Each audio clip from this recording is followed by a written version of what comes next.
Hey everyone, last but not least, I am Deepak. This is Nathan. We've got CJ. I'm an honors student, just finished honors, going to 15 extra, same as Nathan, and CJ is a... Oh, I just completed first year. Yeah. Alright, so today we're talking about multi-agent frameworks for clinical reasoning, very similar to what the previous group did, but we have a few little tweaks that we did which we think are quite exciting. Ultimately, I'm interested in clinical reasoning. I'm interested in getting better clinical reasoning, which means I'm interested in building things that can teach me clinical reasoning as well. And if these things are good at clinical reasoning, I want to learn from it, right? So we'll broadly touch on agents. Prompt engineering is the thing we've sort of added onto it, and then what results are. We're just going to define agents as sort of autonomous-ish LLMs that attain complex goals in a complex environment. They are adaptable and safe. So this is a cool graph from a paper that's released by MIT earlier this year. So it shows that across a whole bunch of metrics in a lot of different tests, multi-agent frameworks, especially with discussion and debate, performs better. And notably in things that are more, I guess, logical, like chess and maths, especially, more iterations and more models has a linear increase. So this is number of debate rounds and the number of debating agents. So our real question is, how can we improve on these multi-agent frameworks in the context of clinical reasoning? And so we're hoping one of the solutions to that is prompt optimization. So what are we actually talking about? So normally when you want to solve, say, a case, we not only put in the case, but we put in a set of instructions for the LLM in how to interact with the case. And so we are referring to that as the prompt. And so this might be as simple as reason through this clinical case and solve it. Now, what we essentially want to do is to optimize this prompt. So something like DSPy, which is quite a new framework, essentially takes previous cases and it has a look at the answer as well. And it essentially uses another LLM to change this prompt iteratively, checking each time what the answer is and and updating that new prompt, so hopefully you get a more accurate answer. We then take that optimized prompt and use it just for our case, and hopefully we are more likely to get a correct answer out of that. And so then what we are hoping to do is then use that framework for, use that optimizing for a multi-agent framework. And so we used 1, 2, and 3 LLMs, and this was using both DSPy and another framework called Microsoft AutoGen. And so in Microsoft AutoGen, you have to give a system prompt for each of the different LLMs. And so what we did was we started off with a really generalized prompt, and CJ will go through a demo of that. And then over each iteration of training, we see that it becomes more specialized, and hopefully that together those 3 LLMs can then perform better. And so we termed this emergent specialization. So the data set we used to train and then test was USMLE's MCQs. We had a training size of 20 and a test size of 30.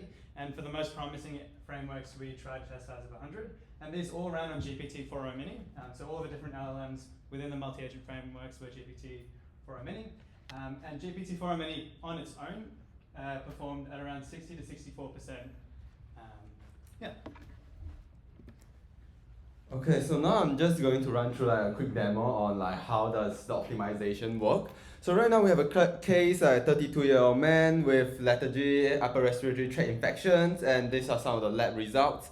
And we just ask our framework what's the final diagnosis based on all these 5 options here.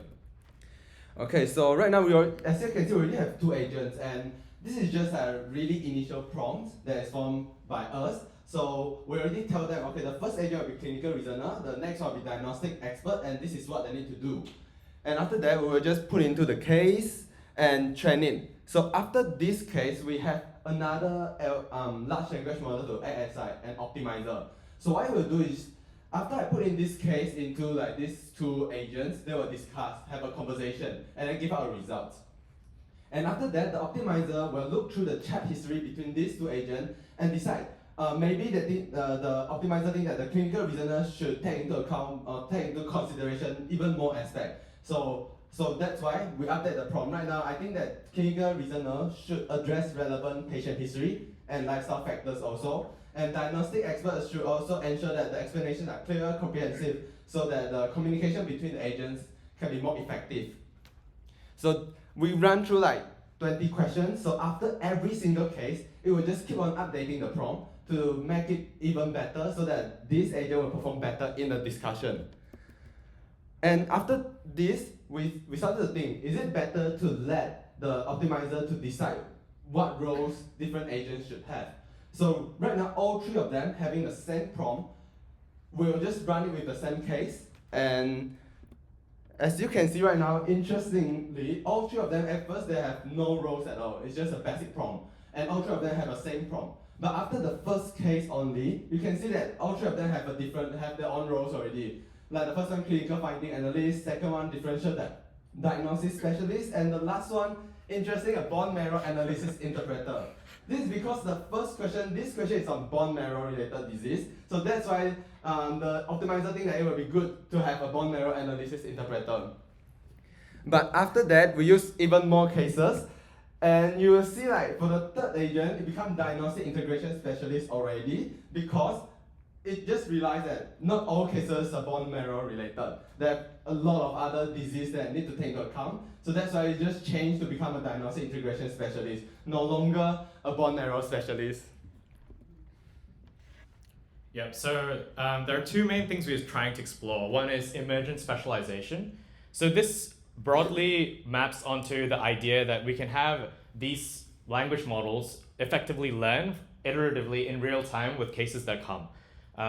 And the second thing we're exploring is multi-agent scaling. So much like the previous group demonstrated, we suspected that the USMLE score would scale linearly with the number of agents.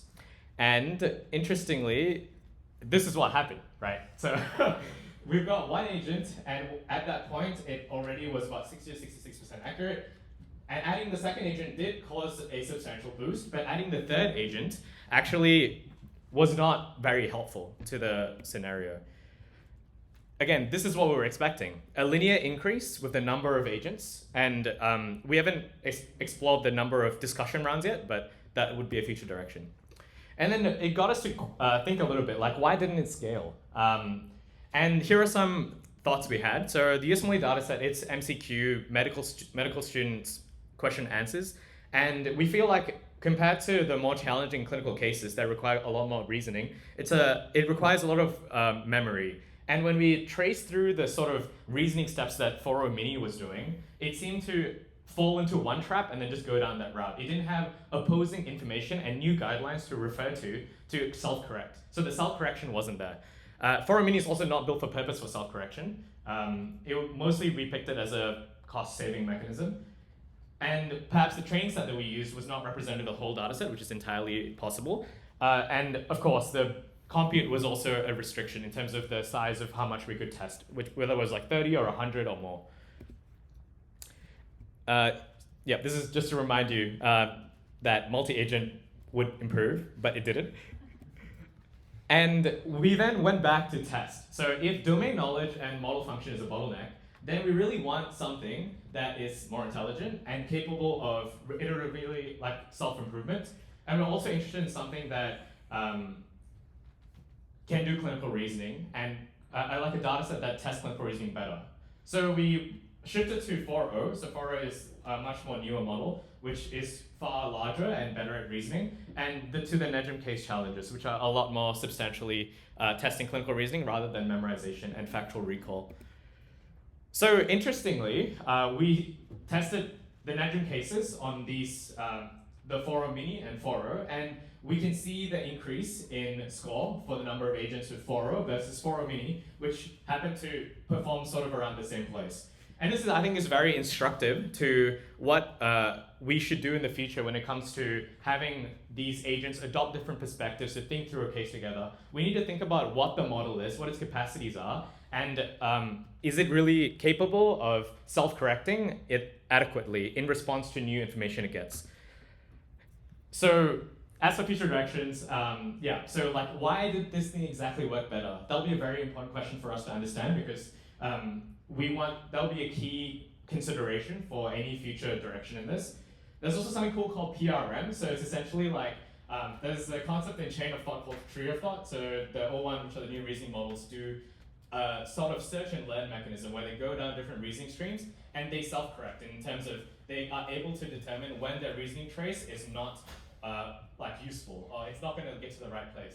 PRM is essentially an extra model that specifically tells you if your reasoning is good or bad. So for example, Llama recently, a 1B model, so currently like current models are like 400 billion or trillions, a 1B model with a self-correcting 8B model outperformed the 70B model in terms of reasoning and on those math benchmarks. So that is very instructive of like what could be cool to do next. And also increasing training size, increasing, having a growing database of prompts. So if instead of learning just from 20 cases, what if we can learn from a whole bunch of other cases? And also the other direction was to explore the increase in rounds of conversation. Yeah, thank you. Open the floor to any questions?